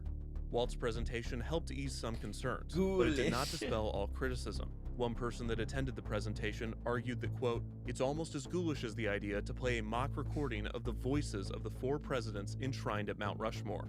Another scoffed, quote, "The next thing they'll have Mouseketeers giving guided tours of the White House." Newspaper columnist David Feltz penned a scathing criticism of the figure's creation, writing, quote, "The very idea of a life-size figure of Lincoln, fashioned from fiberglass and plastic, animated and given a tape-recorded voice, is revolting even if the figure should be exhibited only in a wax museum on a carnival midway.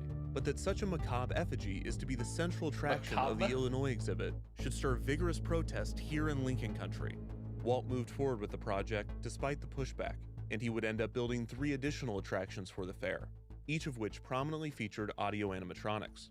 PepsiCo's UNICEF Pavilion would feature It's a Small World, a boat ride through scenes in which the children of the world sang in harmony. Most of the characters in the ride were simple mechanical figures animated using cams and levers, but a select few were programmed with magnetic tape and synchronized with the ride's music. Ford's Magic Skyway, a road trip through time, would feature mechanical cavemen and dinosaurs.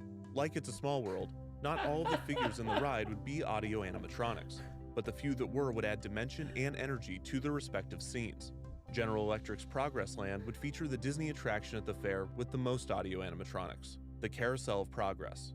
A direct evolution from Edison Square's Harnessing the Lightning show, the Carousel of Progress would follow a family experiencing the evolution of technology throughout the 20th century. The Imagineers designed and constructed 32 audio animatronic figures for the attraction. While all were controlled by the show's master tape, some figures were more simple than others. As with the original pitch for the attraction, these basic figures would only be seen for a short time, and the characters were designed to appear as if they were operating a household appliance. Other animatronics in the show would be complex and would remain in view for several minutes. John, the father of the show's fictional family, had 30 unique programmable actions, and 4 versions of the character would appear throughout the attraction, 1 in each of the show's 4 acts. Recording the performance of the human animatronics turned out to be much more difficult than recording the Tiki Birds. There were 3 main methods the Imagineers used to record the animatronic performance onto the tape. The first was the joysticks. These were used mainly for the Tiki Birds, but they could be used for human animatronics as well. The downside to this method was the limited number of actions that the joystick could control, and the awkwardness of puppeteering a human with the handheld mechanism. The second method was controlling individual actions by turning knobs or adjusting sliders on a board. This would eventually become the standard way of programming Disney's animatronics. Dude, I would turn all the knobs to see what happens. Consoles designed to assist in the process. However, these consoles would not be created until after the fair opened, so the primary method for recording human animatronics for the fair attractions would be the third option, the most interesting method. For the Carousel of Progress, John and other members of the family were programmed by the Imagineers, mainly Wathel Rogers, using a specially designed control harness. Whoa. This device was prominently featured on Disney's television special covering the fair attractions, and Walt acknowledged its strange look to the audience. Now this contraption here might look like something from outer space. While many have speculated that this method was faked for television, Waithel Rogers and others have confirmed that it was real, functional, and apparently as painful as it appears. The benefits of the control harness were that multiple movements could be recorded at once, and that the programmer was performing similar body movements to the ones that they wanted the figure to replicate. The drawbacks, though, far outnumbered the benefits. The programmer's movements were not directly copied to the figure, with the harness not being sensitive enough to perfectly replicate the range of motion. As a result, the actor needed to exaggerate their movements to make up for this. The operator of the control harness has to be a bit of a ham actor, as you can see. Because the hydraulics position was determined by the tones, the programmer needed to start and finish their performance in the same position, or else it would cause a jump in the voltage, causing the figure to spasm. In order to get the exact performance, the programmer needed to be in the harness for several hours, rehearsing and recording the movements again and again until it was properly recorded onto the tape. All of the actions could not be recorded at once, so the scene had to be performed by the programmer several times, each take focusing on a different category of motion. A mouth harness was also created to capture jaw movements, in order to match the figure's mouth closer to the vocal performance. The Imagineers would spend hours and hours recording different aspects of the animatronic onto tape, before combining them all onto a submaster. Only after doing this would the Imagineers be able to see all of their work put together. Dozens of actions, such as the moving of limbs and the timing of the mouth, all recorded separately in isolation, needed to be synchronized to create a convincing illusion of life.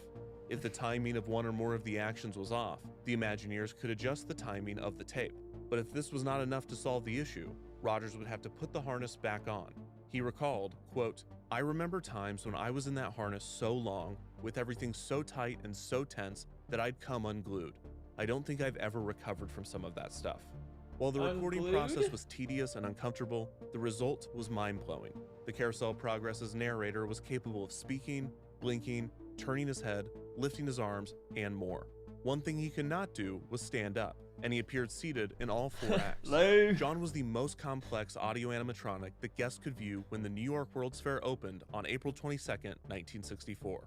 But that was only because one audio animatronic was not working. No! As the fair approached, the criticisms of the Lincoln animatronic continued to surround the upcoming attraction.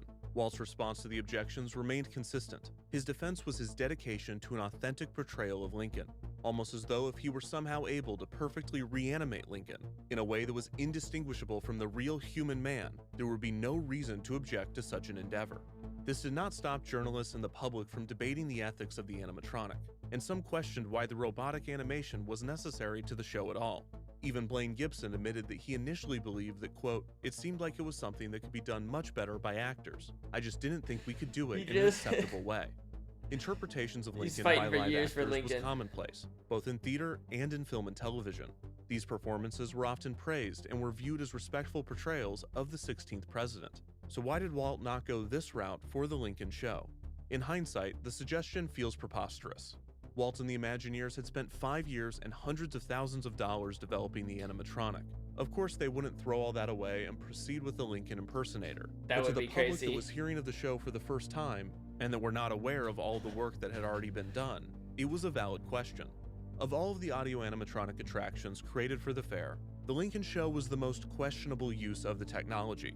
The cavemen in Ford's Magic Skyway and the dolls in It's a Small World were on simple loops, too tedious and repetitive for an actor to perform. Plus, these were cartoonish, stylized depictions of humans. Some Imagineers had suggested doing the same with Lincoln, hoping that if the animatronic appeared more like a caricature, the public would be less critical of the depiction. Walt rejected the idea, demanding, quote, "No, I want him to breathe. I want him to be alive." The Carousel of Progress featured realistic human figures, but the show required these characters to instantly transition between sets, costumes, and appearances. In this case, the omission of actors was understandable, as the technology was being used to accomplish something that actors could not. The warmth of his embrace. The show that would debut at the fair, titled Great Moments with Mr. Lincoln, was simply Abraham Lincoln, alone, in a theater, delivering a speech. Why could this not be an actor? Why was Walt doing this? Apart from a personal passion for the technology, one of the arguably benign reasons was also Walt's main defense: realism. No human actor, even with prosthetics and makeup, could have the build and facial structure of the real Abraham Lincoln. The Lincoln animatronic, on the other hand, was sculpted from an actual life mask, and his body and face could be constructed to look identical to the real president. However, it wasn't. The Imagineers learned quickly that real did not always appear accurate. For instance, Gibson made subtle changes to the animatronic's face, specifically sculpting more pronounced cheekbones, to better acclimate the figure to the public's collective memory of Lincoln's appearance. Another example of this distortion was the figure's height. The real Lincoln was 6'4", which was considered very tall, both in Lincoln's era and in the early 1960s, and also today. However, when the figure was initially constructed to be 6'4", a common complaint from those previewing the animatronic was that Lincoln did not appear tall. The Imagineers decided to alter the figure's height to 6'7", distancing the animatronic from Lincoln's actual stature, but bringing him closer to the public's understanding that Lincoln was exceptionally tall.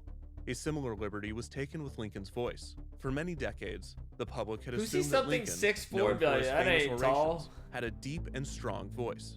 By this point in the early 1960s, this misconception had been well corrected, and it was then common knowledge in academic circles that Lincoln had a high-pitched, shrill, bordering on unpleasant speaking voice. Despite this, Walt decided to go with actor Royal Dano, who gave a deep and somber performance. During the recording session, Walt over-directed Dano, forcing him to do countless takes until an authentic exhaustion came through in the vocal performance. Again! These are just a few instances in which Walt and the Imagineers were more concerned with building a figure that was accurate to the public's expectations of Lincoln, rather than designing one that was identical to the real human being. Even if the animatronic could achieve a closer resemblance to the president, a human actor could behave more like the real Lincoln, as the real Lincoln Was that a was young a Abe human Lincoln? being. As impressive as the animatronic technology was becoming, it was nowhere near achieving the subtlety and range of motion of a real human. Walt's incessant requests for additional mannerisms did not let up, and he would often come into the studio with a new facial expression that he wanted Lincoln to mimic.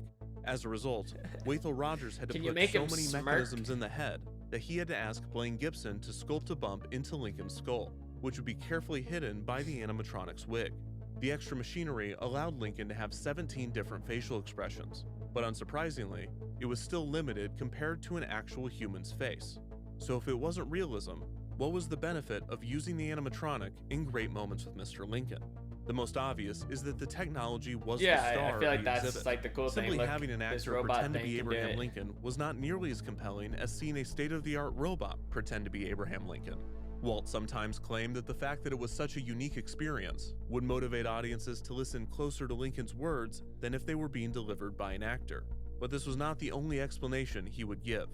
In private, Walt acknowledged that he had some ulterior motives to the animatronics technology, but it is difficult to tell how serious these statements were. Jack Gladish remembers Walt admitting, quote, "I'm tired of finicky actors. I want to develop a fully animated, articulated human being to use in place of motion picture actors and actresses." Disney artist Frank Thomas believed that Walt's resentment toward his animators might have played a part in the animatronics development, recalling, quote, "We always felt that he never really knew how you animated, and he resented this to a certain extent. He always kidded about it. He'd tease us and needle us about, 'I'm gonna figure out a way to replace you guys,' particularly if he got his animated figure starting to work. He'd say, 'I'm going to teach them to animate, I mean, like, the first thing him I'm being gonna an teach artist them to himself. do.'" With all this kidding constantly, you knew there had to be something in the back of his mind that was bugging him. On one occasion, Walt argued that the animatronics were necessary for the logistics of a theme park attraction, explaining, quote, "I'll find "We a can't way have to human get rid of beings all working of 3 or you." 4 shifts. We can't afford to pay them, or they'll make mistakes, or somebody won't show up. We've got to figure out a way to have automated shows." Again, this reasoning, while true for the other Disney attractions at the fair, did not necessarily apply to Great Moments with Mr. Lincoln. The format of the show would have required an actor to speak for around 5 minutes, with around a 10-minute break in between. It would be highly unlikely that using multiple actors, even with makeup artists and wardrobe assistants, would have been more expensive than the animatronic, which cost between $500,000 and $1 million to build. Adjusted for inflation, that's $5 to $10 million today. And as far as a human actor not showing up for work, the animatronic was far less reliable, as evidenced by the fact that the Lincoln animatronic was not functioning when the fair opened. Realism, cost, and reliability might have all been pretext to obscure the true benefit of the animatronic technology in the eyes of Walt. His frustration that actors make mistakes and that they are finicky is evidence of his well-documented perfectionism and desire for control. The animatronic technology allowed him to literally dial in the exact performance he wanted. The mannerisms, the expressions, the timing could all be determined. There was no performer to interpret, to adjust, to adapt. Walt didn't need an actor to bring Lincoln to life through their craft. Walt could bring Lincoln to life, perfectly, every time, like a machine. Actually, a machine.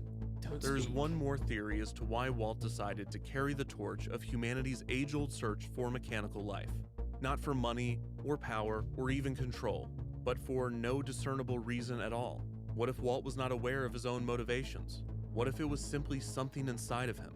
The same thing that had driven automaton makers to experiment with the craft for thousands of years. Some innate curiosity, drive, ego, something deep inside, not just Walt, but humanity itself. There is some credence to this theory. When National Geographic reporter Robert DeRoos visited to view the progress on Lincoln, he asked Walt, quote, "Is anyone else doing this kind of thing?" To which Walt responded, quote, "I don't know anyone crazy enough." When New York's Parks Commissioner Newbold Morris asked Walt why he was doing this, Walt responded, quote, "Because I can't stop." I can't stop. I need Abe Lincoln.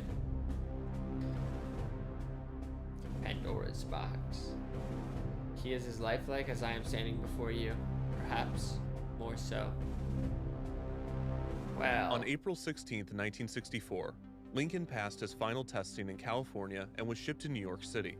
The Imagineers then rushed to configure the show a weird thing in to the say about a Illinois robot. Pavilion. Lincoln was scheduled to deliver his first speech on April 20th at a preview for dignitaries and special guests of the fair. However, when Lincoln was installed and the Imagineers began testing, he did not work.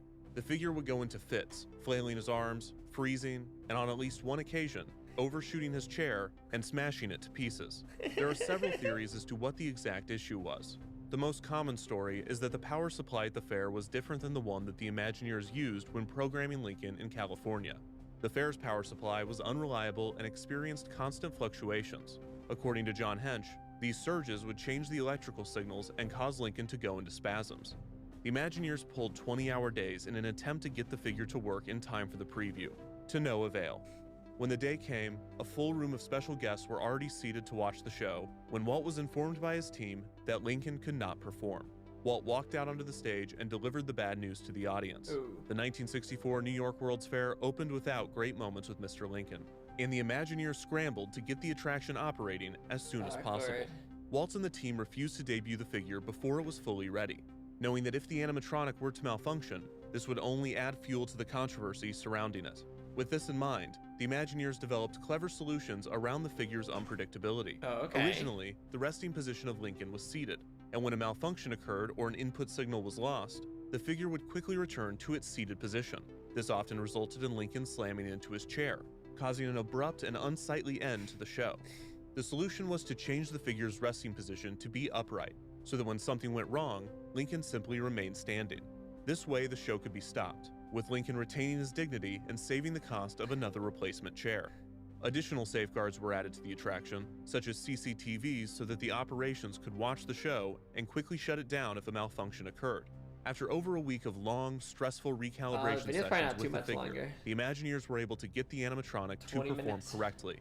Mark Davis recalled, quote, "Mr. Lincoln went through his performance, and God, not one glitch. We wanted to hug him. The only thing was, you couldn't go up and hug a big piece of machinery like that because it could kill you. This thing had 500 pounds of Oh my goodness. hydraulic pressure. It could kill you. Sometimes you worked on it and forgot that it wasn't a human being. This thing could floor you." Of course, this certainly never stopped Walt from messing around with the animatronics. In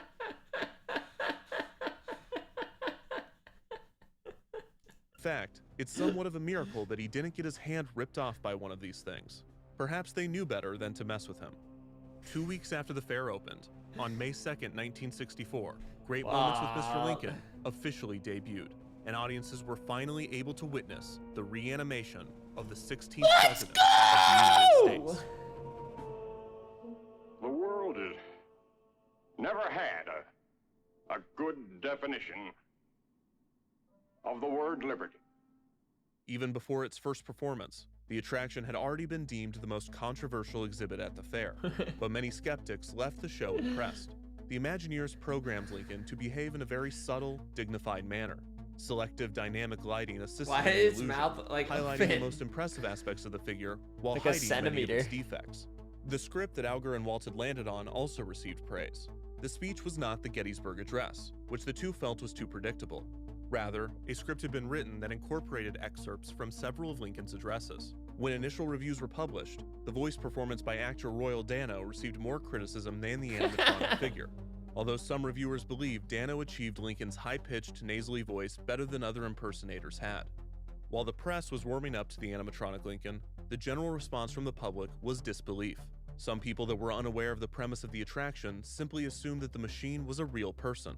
Imagineer Gordon Williams recalled people in the lobby after the show speculating, quote, "I bet that guy gets tired after doing that all day," and, quote, "They must have more than one actor, and they take turns." Some were so convinced by the illusion that they misremembered Lincoln doing something that the figure could not have possibly done, such as one reporter who claimed that the animatronic had the ability to walk forward. Some even believed that Walt Disney was lying, and that Lincoln was a human actor pretending to be a robot. A few guests went as far as to throw things at the figure to see if it would flinch, but most were simply spellbound. It was common for audience members to become emotional, as if they were really seeing the 16th president in person. Abraham Lincoln's great-grandson, Robert Todd Lincoln Beckwith, attended. Does anyone know the symbolism of this picture? Like, why's he got the chair scooped up with the gun? Is that like mean something? Nope, we don't know. Okay. The attraction, reportedly watching the show 3 consecutive times, crying during each viewing. Science fiction author Ray Bradbury would praise the animatronic, writing, quote, "In such an age, it would be foolhardy to ignore the one man who is building human qualities into robots. Robots whose influence will be ricocheting off social and political institutions 10,000 afternoons from today." Disney has set the history of humanized robots on its way toward wider, more fantastic excursions into the needs of civilization. While the general consensus was that the Lincoln figure was impressive and respectful, it would be inaccurate to claim that all criticism vanished. Journalist Mike McGrady wrote, quote, "What it is, it's a thing. It's a thing that looks and acts precisely as Abraham Lincoln would have looked and acted if he'd only been a robot." The face, stretched over a rigid plastic base, reflected all the subtle emotional variations of a drowsy goldfish. In his review, McGrady claims that the audience he sat with was unimpressed, with one patron saying, quote, "It was disconcerting. He didn't seem to know what he was saying," with another adding, quote, "Certainly it's sick, sick, sick, but it's also fascinating. With just a few refinements, Disney can make human beings obsolete." One editor. Dang, we jumped the gun. Editorial writer Ralph H. Johnson. He was going for a newspaper farming. He was newspaper questioning, quote, he was actually clip why farming cannot with a that. real-life actor have spoken the lines? The answer, of course, is that the exhibit would have been a flop. Its success depends upon its appeal as a freak show. Try as the inventor might, cold death will not surrender Mr. Lincoln. Yeah, novelist John farming, Gardner yeah. argued what made the, quote, obviously dead figure horrible was the ghastly suggestion, which had never occurred to Disney and his people, that all religion and patriotism are a sham and a delusion, an affair for monstrous automatons. In Richard Schnickel's derisive book, The Disney Version, he claimed, quote, Disney, caught in the grip of his technical mania and protected by his awesome innocence about aesthetic and philosophical matters, had brought forth a monster of wretched taste. Are we really supposed to revere this ridiculous contraption, this weird agglomeration of wires and plastic? Here is the dehumanization of art in its final extremity. Criticisms of Lincoln's robotic resurrection persisted, but overall, the public was more excited about the possibilities of animatronics than they were concerned with their moral implications. Thus, the age of audio-animatronics had begun, and the world was quickly populated with a new breed of mechanical life. After the first season of the fair, the Lincoln animatronic was moved to Disneyland, where it would perform in the Opera House on Main Street. A new and improved figure was built for the fair's second season, and by the summer of 1965, Walt had 2 Lincoln animatronics performing simultaneously, one on each coast. After the fair concluded, the Carousel of Progress and It's a Small World would be moved to Disneyland, and Great Moments with Mr. Lincoln became a permanent fixture of the park. Toward the end of 1965, Walt had diverted much of his attention to his plans for a city of the future, his experimental prototype, Community of Tomorrow. But when he was developing ideas for Disneyland, animatronics were a core element of the new attractions. Several concepts that had been in the works for years, such as a tour of a haunted house or an encounter with a rogues gallery of pirates, evolved into expansive immersive rides, in which guests would be flanked by dozens of audio-animatronic characters. In preparation for the attraction, a new system to program the animatronics was developed. They're gonna throw me in a well! This was in part to find a balance between the simple looped mechanical figures, such as the ones on the Jungle Cruise, and the complex audio animatronics that were developed for the fair. Both Pirates of the Caribbean and the Haunted Mansion would be continuously moving rides, with guests passing through show scenes in boats and omni-mover vehicles. This meant that, like the Fantasyland dark rides and the Jungle Cruise, guests would only be able to see each scene for a short time before their vehicle moved on to the next part of the attraction. The magnetic tape was well suited for programming audio animatronic stage shows, because it allowed for a long program of movement that could be wound onto a reel. This meant that a show could have minutes worth of programmed animatronic information and their accompanying audio tracks easily played back, but it also required the reel to be rewound before being able to play again. This was not an issue for Great Moments with Mr. Lincoln, as there was a break in between shows when the theater would empty and the next group would enter. During this time, the reel could be rewound and ready to play for the new audience. For Carousel Progress, each of the 6 theaters, Load, the 4 main acts, and Exit, would all share the show's master tape, and each scene needed to repeat immediately after the theater rotated. To solve this, a 2-phase system was created for the show, so that while one tape was playing, the other was rewinding. Apart from this workaround already being complicated, this master tape system was not ideal for the new animatronic rides. For one, Pirates of the Caribbean and the Haunted Mansion would have far more animatronics than the Carousel of Progress. Pirates would end up having 119 total figures, 64 of which were humans. The Imagineers had already found it difficult to fit the programming information for the 32 Carousel of Progress animatronics onto a single tape, so information storage alone motivated the creation of a new system. Additionally, every new animatronic needed to be programmed, and the methods used for the fair were uncomfortable and not always reliable. Finally, the new rides would feature a completely different audio setup than the stage shows. With Great Moments with Mr. Lincoln and the Carousel of Progress, the audio was coming from one direction, so each character did not need to have its own audio track. It's a Small World sent guests through rooms in which they were surrounded by sound, but the audio was uniform throughout each room. With the new rides, the Imagineers wanted many of the characters to have unique dialogue, with the sound emitting from near the character's location, as if the guests were really surrounded by pirates and ghosts. For all of these reasons, a new method of programming was developed.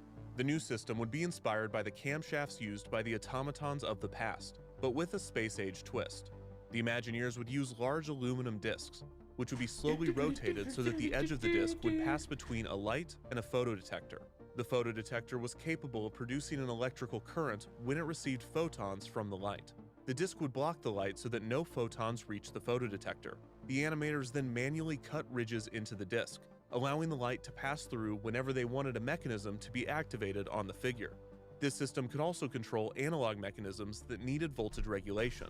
In the magnetic tape system, this was controlled by the amplitude of the sound wave, but in the photodetector, the varied voltage would be determined by the amount of light that could reach the photodetector. What? Therefore, the two extremes of a mechanism would be when the photodetector was fully exposed and when the light was completely blocked. If the animator wanted the mechanism to stop somewhere in between, they would cut the disc so that the light was only partially blocked. This also allowed for some control over the speed of the movement, because the animator could allow the light to be quickly exposed or blocked, or be more slowly exposed or blocked, depending on how the disc was cut.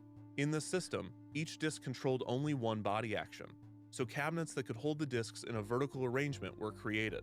These cabinets had enough room to stack 28 discs, and they would turn at a constant rate so that one full rotation would occur every 60 seconds. This would be a long enough program that guests passing by the scenes could not detect the loop, but not so long that time and space were being wasted.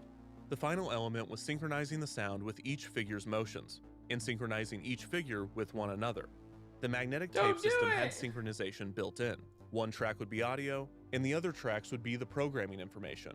With the cam rack system, the Imagineers needed a way for sound to be played in a loop, synchronized with the spinning discs. Luckily, Disneyland had already been using loopable magnetic tapes since it opened for sound effects and ambient music. These repeater mechanisms sent the tape through a long path before repeating. So all that the Imagineers needed to do was install one of these repeaters that was calibrated for 60-second loops to match the rotation of the programmable discs. The finale of both attractions would feature 2 ensemble musical performances, sung by the animatronics.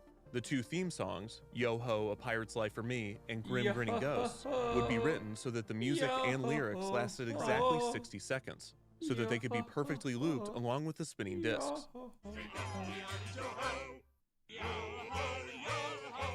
Different animatronics would sing different parts in unique voices, so that when the ride vehicles passed through the scene, the guests perceived the song as changing and evolving, when in reality, all of the animatronics were on a 60-second loop. The guest was merely moving past voices and instruments that they had already heard and closer to ones that they had yet to hear. To avoid all of the different characters becoming unsynced, a signal was sent when each cabinet finished a rotation, and the next rotation would not begin until all of the cabinets had returned to the start of their loop.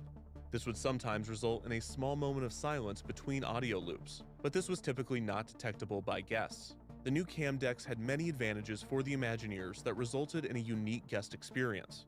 However, there were several obvious downsides to the new method. The cam cabinets were huge and required significant storage space. With the magnetic tape, 10 actions could be stored on a single track, but with the cam decks, 10 actions required 10 aluminum discs. The cutting of the discs was you know, also I feel like an it's like a annoying tough process. argument, Not you know as what I mean? painful as the Like, control Walt harness, is different but not period as of simple as time. pushing a button. Afton, The you know, aluminum discs had a couple themselves decades, would also wear out, you know, requiring decades, maintenance that often could only be more carried out by technology to WED work and with. not the park's operations team. It's The two different, cam deck method was another serviceable different but timelines. imperfect Kinda method tough of to controlling compare. the animatronic figures. Predictably, it would not last for long. In late 1966, Walt Disney was diagnosed with lung cancer. In November of that year, Walt underwent surgery, and a portion of his left lung was removed. On the day he was discharged, he visited WED in Glendale to view the progress that his Imagineers were making on the numerous projects in development. Outside of the work being done on Epcot, many of these updates involved progress on new audio-animatronic figures. Mark Davis, who is now leading the creative development on Pirates of the Caribbean, showed Walt the Imagineers' most impressive animatronic figure to date, a pirate auctioneer. Davis lamented that the figure's sophistication would not be appreciated, as the boats would float by the scene so quickly that guests would not have a chance to appreciate the subtlety and complexity of the character's movements. Walt reassured Davis, explaining, quote, "We get so much repeat business here, that means each time we come down, we'll see something we haven't seen before." The Imagineers were also working on a renovation to Disneyland's Tomorrowland area, including plussing the Rocket to the Moon simulator. The attraction would be given an impressive pre-show, hosted by an animatronic flight director. Finally, Walt had been considering plans for a ski resort in Mineral King, California. Davis had been tasked with creating an animatronic show for guests of the resort's lodge. The concept was that a group of bears had formed a musical band and were putting on a revue for guests. Walt loved Davis's concept for the show, laughing at the drawings during his visit to WED. After Walt had been briefed on all of the projects, he asked to be taken home. On his way out, Walt turned to Davis and said, "Goodbye, Mark." This was Walt Disney's last time at WED. He passed away 3 weeks later. Immediately following Walt's death, rumors began to circulate that Walt had been cryogenically frozen, to be thawed out at a later date when his illness could be cured. One tabloid journalist claimed to have snuck into the hospital room where Walt was supposed to be on his deathbed, only to find him floating, frozen in a metal tube. Other sources claim that Walt had asked to be frozen, but the request was ultimately denied. As the rumor spread, first throughout Hollywood and then around the world, urban legends were spawned. Some claim that it was only Walt's head that was preserved. Others claim that the freezing chamber is located under the Pirates of the Caribbean attraction that opened just 4 months after his so people death. just went wild The with rumor it. had become so prevalent, such a staple of American pop culture, that reportedly, in 1983, soon-to-be Disney CEO Michael Eisner asked Walt's daughter Diane Disney Miller at a dinner, quote, "Is he," before Diane interrupted him, saying, quote, "I know what you're going to ask, and no, Dad isn't frozen." There is little evidence that Walt was aware of cryogenics, and no evidence that he had requested it. In reality, Walt was cremated, and his ashes were placed in Forest Lawn Memorial Park in Glendale, California. The story that Walt had been frozen was merely tabloid gossip. The idea that someone whose don't know products that, were so though. seemingly innocent and whose persona was so wholesome had undergone such an eerie and grim treatment was amusing to the masses. But there was also something specifically about Walt attempting to use experimental science to escape his own death that was believable. After all, he was a well-known futurist. Walt had speculated on space travel, built monorails and people movers, and designed and almost constructed a city of the future, though it may have been the development of audio-animatronics that had propelled these rumors most of all. In the minds of the public, Walt had been placed among those who toyed with the idea of life itself. Certainly, if Walt could use technology to bring Abraham Lincoln back to deliver a speech in the year 1964, Walt could use technology to cheat death himself. Why but is this there wasn't the case. a His hand coming out of a fridge? mortal body had failed, and then it was turned to ash. Walt was dead, gone forever from this mortal plane, and the bitter irony was that the only resurrection available to him now was the very one that he had developed. Did we make him In the into years a... following Walt's death, his brother Roy and the rest of Walt Disney Productions carried on with his Florida project, delaying development on Walt City of the Future and focusing on building a new theme park. Walt Disney World's Magic Kingdom was conceptually into an identical to animatronic? Disneyland, with the most obvious difference between the two being Magic Kingdom's larger scale. Like Disneyland, the new park would have its own Main Street, Castle, Adventureland, Frontierland, Fantasyland, and Tomorrowland. Several attractions were cloned for the park as well, with only minor changes differentiating the Magic Kingdom version from the Disneyland original. With all of the duplication, Disney was motivated to create a few standout experiences that were exclusive to Walt Disney World. In these cases, So, like, the Imagineers relied on concepts that Walt had proposed is but Abe never Lincoln still built, around, and or the was three he? attractions chosen would all be audio-animatronic stage shows. The Country Bear Jamboree, originally pitched for the Mineral King Ski Lodge, would perform for guests in the park's Frontierland. The Mickey Mouse Revue, a performance by characters from I've been across to the one Disney of the canon, Disneys was another before. animatronic show that Walt had considered. The one show in would Florida? be placed in the park's Fantasyland. The third animatronic show would Or is perform that in the Magic not Kingdom's Disney? Is only that unique themed area. I don't know, Liberty dude. I Square always forget. was an evolution of Disneyland's never-built Liberty Street, I always forget complete Disney with World its and signature Disneyland. attraction, the Hall of Presidents. Walt's ambitious dream of having 33 presidents share a stage had finally been realized, with 3 bonus presidents, as 3 more people had held the office since the idea was conceived. The star of the show would be another impressive Abraham Lincoln figure, with more limited animation being given to the rest of the presidents. This was Disney's first time creating animatronics that directly mimicked real living persons. Harry S. Truman and Lyndon B. Johnson were still alive at the time of the attraction's debut, and the sitting president, Richard Nixon, was also sculpted, animated, and included among the representations of all the presidents that had preceded him. If there had ever been a true debate over whether or not Disney should make robots of dead people, the pro-robots of dead people camp won handedly. Not only were 33 of the 36 figures depicting people that had passed away, but the attraction featured animatronics of John F. Kennedy, whose assassination had occurred less than a decade prior, and of Dwight D. Eisenhower, who had died just 2 years prior to the show's opening. But as with so many things in human history, there's only a brief window of time to prevent something that is new from becoming something that has always been. The Abraham Lincoln animatronic had normalized the process of mechanical resurrection, at least in the minds of the American public. Despite initially being labeled as a sideshow, Walt and the Imagineers had turned great moments with Mr. Lincoln into a program that was seen by many as a respectful tribute. Sure, there were passionate and compelling critiques at the time of its debut, but the overall consensus was positive. So much so that when the Hall of Presidents opened, there was no great debate, no significant pushback or scathing critiques, because it was nothing new. Of course, Walt, the Imagineers, the Disney company, can sculpt and animate a dead person. They always have. Has it not always been this way?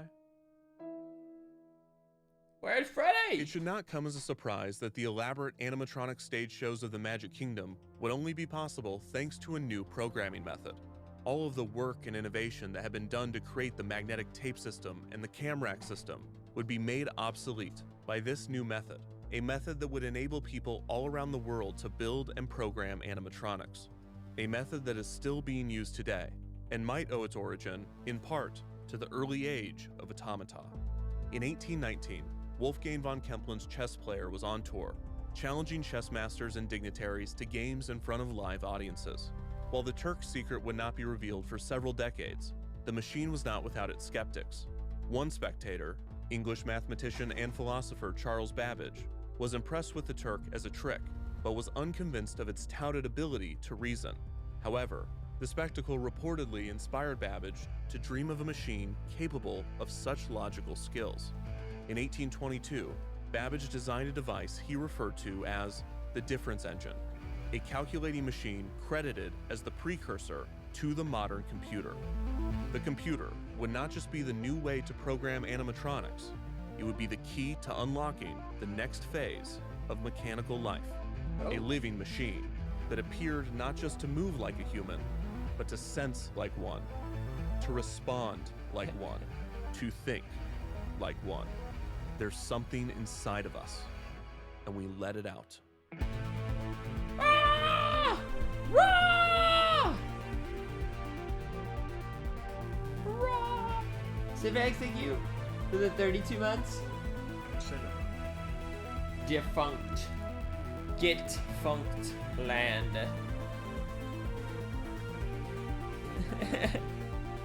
Do do do do do. Bow. Bow, bow, bow.